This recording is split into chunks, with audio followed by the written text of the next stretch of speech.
Plaintiff is case number 37 of 12/02/22. Pakatari postponed kuti dzokere kumba. Changamire vangu vasipo last week. The plaintiff mumangari wedu Lokadia Murenzu Nema Slemish Mazoe district. Varikudaidza yewo defendant mumangarirwi Abigail Sarukani paSlemish muno Mazoe zvakare. Claim iri kuti kudii? Abigail wakatuma givi kuti anokore mwana wangu Tsoka. Uya undudze kuti waida kuita sei nayo ukabatwa nemhosva unoripa mombe nembudzi. Assessment. Ndei.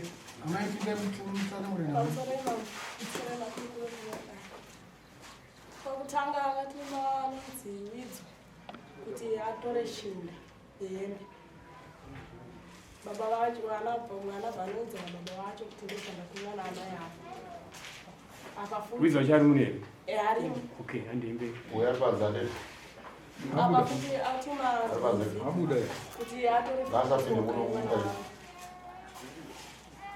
Akaramba kutonga, ataenda kugadziriswa. Newe community. Akatora shinda. Zvozoda akatora ere mwana? Asari munhu akatuma. Ane munhu akatuma. Munhu wacho akatuma ari munhu. Ari munhu. Akabva tanzi tigadziriswe semusha. Akaramba akati nemari yangu kutora baba. Okay. Ndirike chitu vaita sei? Yese Nyaya yakazongoka akaudza yoseka 1. Akanokora Tsoka. Tsoka ene. Mwana akanokora Tsoka ndoupi? Mwana wangu ane 3 years. Ari kupi? Asara kupi? Mumamuseri. Mwiri yangu asita mushonga. Omitoora. Hamuna kuya nawo rumwe. Abeja. Penza. Amen. Mambo. Izvutaura ya. Chokutanga. Moshanya tauro kumainzwe. Ndainzwa. Mukitambire round kwete, mukubwira round kwete. Mukubwira chitaura marambira mwe. Kombera. Pamusoro imambo. Pamusoro makurukota edai. Amai ava ihurere murume wangu anditi. Saka Nyaya dziripo apa idzikedzwa. Nizosoka utoseka. Utoseka. Ihurere murume wangu ini. Murume yangu. Ariko kuma. Okay, Saka idzi Nyaya idzikaidzi adzina kutanga nhasi. Dzatone makore zvichiitika. Andikuzvona. Saka ini kuti ndizvibvume kuti mhosva ishuwa here kana kuti hazvisi anditi. Idzi dzatonyaya dzeuroya nditi. Ndiri kunzi ndakatuma munhu otora shinda nditi. Ndikanzi ndatuma munhu otora Tsoka nditi. Izvi ndakutokumbira mambo kuti kana zvichigona ini seni ndakazvimirira hangu maprofita handii pane maprofitawo pano. Ndinokumbira kuti vandichenese panyaya dzipi? Panyaya idzi. Nekuti handingadayire chinhu chandisina kuita sei? Chandisina kuita. Handikuzvona. Saka maprofita ndio anopedza chii? Nyaya yese. Ndochandaikumbirawo zvangu. Ndizvo wacho ndo. Akatuma mushinda ndo. Uya kuno.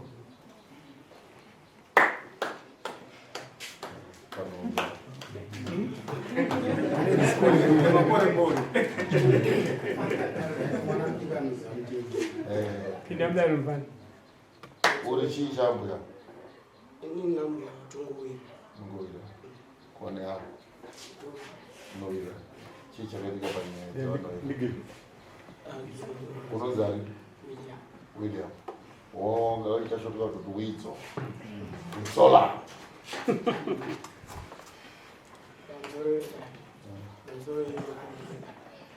Ndakasangana naamai vangu Baba. Ndifungana nga ndine vamwe vangu. Samai vangu ndakasangana navo paground. Vakandituma. Ndinozonga shinda mwana yaamba. Saka ini nyamuta handite sei. Okay, good. Handikwanisi. Panyaya zvangu handite sei. Handikwanisi kufunga ndakabva ndinonga kuchika.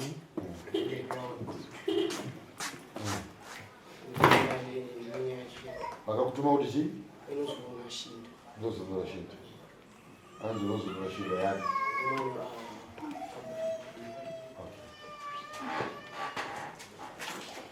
Iyo ndo bozo udzawa. Amerika. Azvinzwa mai? Ipapo. Ari kunyepa here uidzo? Ari kutonyepa mama. Ari kunyepera? Kunyepa cheko ndisaka ndataura kuti izvi zvakutoda chi? Mweya. Mweya. Ndounobuditsa pachii.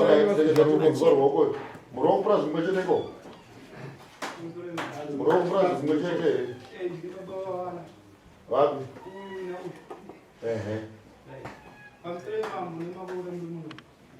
2019, amai akatuma mwana wangu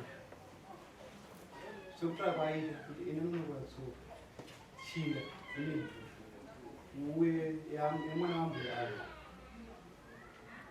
uyu ngomwana uyo akaramba kuti azoazozai baba ndinobva nambo yaari zvadana kuti mwana wangu azvito mwana wemunhu amai ake kuti mwana mudikaura iwe zveshuwa titone umboma mba zvina kudanzikii tone matenda right zvadaro teke vake hanzvadzi Yemurume 2019 ndakatuma shoko kana varipo muno vakaudziwa nyaya iyoyo ndakavaudza ndini udzai mwana wenyu nyaya yakuti ashandisa vana vangu handidi ngozwa vana vangu vana vehama dzenyu varipo 2019 achituma zvadaro atumatiseyodaka zvadaro amene vaudze bangu rake ndakutoziva nyaya idzodzo fungana pakataurwa nyaya yekuda chizoramba pakatobvunza kuti shuwa nyaya idzi dzaiva munzeve tichikudziva tandakatodzivenga dai zvadaro 2022 uno patapinda ikisimuka taura zvakatu Kuti burangro ndiani zita rake? Tutaura kwamira kamera ikoni. Deredza. Ndakatuma namaili kunzi inonokora tsoka mwana wamebla wena ndopamara. Rini? Adendo ndakanga. Gore nini kana ndakapera? Gore nini? Amani. Utora mwana ari kunyepera? Kutonyepa. Mira ndichiti mira. Ayo pavanje. Apavanje. Tatu yari kunyepa. Yari kunyepa. Komweya wakazobudisa saizvozvo. Mambo muchamubhadhara nini? Igara imasungirira kuti mambo ndokubhadhara nezvakati. Zvakazobuda sirisi zvaizvozvo. Nokuti mukurambira ndani. Nokuti mati mambo ibva ndiupewa profita aripo. Ari panze apo tinoda kutomudedza izvozvo. Ndati makabatwa zvichibuda saizvozvo. Mambo munomupei. Saka tanga kutaura zvikudiwa naamai ake. Neshuona mama. Hayo kwenda kuona kare madudzi. Tite beji. Hanzi nechiona mambo vanenge vachikuona i.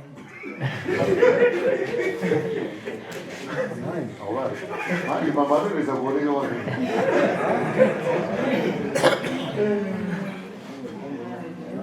Ora tinokuchaja tinokuripisa. Denze ngoma na wewe. Yoti panda dau. Amaro yo witness ne garao. Ngambomira baba wako. Garao zvenyi bombira. Ai wasinyana naye. Ni mama garao garao. Mama katarisa kunobva zvakaita vanhu garao pasa. Aiwa. Mosta.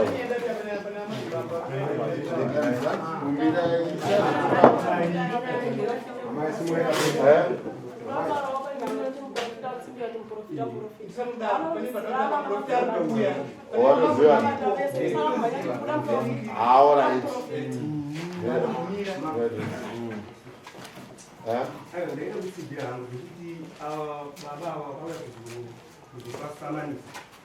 chinenge chakatosvitsa namuprofita kana maona pasina kumira zvakanaka munokumbira avana muna mataikoko here kana panguti ari mambo kwakutongozisiya motsvaga mumwe nokuti pasina pamusoro ene madoko ngatipe nguva muprofita yake basa rake zvakaudzwa isitaudzwa toona muprofita zvaiita mutema ava mai ava ndakatongozviona avita ane 2 years kana 3 years tisingatomboona ndakuona nakuno kunzi nhasi vataimbonamata nawo asi apa vachatomboyana nomuchechi Ndani 2 years. Atimbonzwa imweya uripo. Kana vandiramba varamba. Ndinovabatsira. Zvino saka vanenge vanezinga vakutsvaga muprofita wavo. Vanotsvaga muprofita wavo. Saka munotsvaga weimoya naye next week.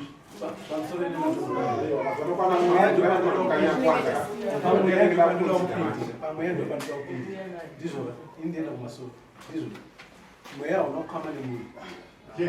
Hauna kukhama nemunhu mweya. Asi kana chokwadi chichibuda ngachive chokwadi. Mweya unobuda chokwadi. nyama ndio ine ukama nemunhu. Nyama ndio inoziva amaya. Chete. Kana vasina kuziva nematofu. Zvamunoita imimi. Alright, wo. Anoita dare rimwe chete dzorora pabhenji basi. Chete dare zvipo.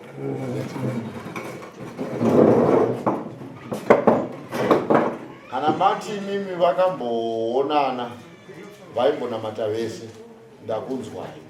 Handiti. Asi dai muri remaseni maiti mambo timbotraya vamboita tore timboona kuti zvataurwa munomu ndizvo here. Semunhu anga ari pai anga ari panze. Saka zvotoita isusu handichada kuti mukomana wangu aite. Chitaura izvenyu panyama. Tichinzwawo zvako. Tini nyaya ipo nini. Yatikurambira muprofita wavashanda. Pato nemafoni aikunopinda through vanotori necommunication yavo. Right, zvadaro kuda kudifenda vana vangu kusvina handingavenga amai ava kuti vana vafureme. Tete vakanzwa dzemurume uyo vakasvika pakutaura kuti hamusi kunyema. Nokuda kuti vakatombotumwa mwana wake anonzi Fei akanokwashinda. Mwana chakatomborwara. Tete vachagwisa munomewo. Saka kuti minzi vakatonokwa Tsoka. Right. Asi takutodyira munhu anoti mwana ndakupedzere nezvinhu. Kuti svondo noya Saturday handina kumutaura. Chindunziraiwo maprofita anogona amai vanogona kuuya neyavo imoya neyenyu handidika tombowanzwawo yenyuwo isi wedu mumbomisai parutivi nokuti hatina basa ratakamutuma akakundikana. Pfambi zvakanaka modzoka next week Saturday mweni maprofita enyu tateti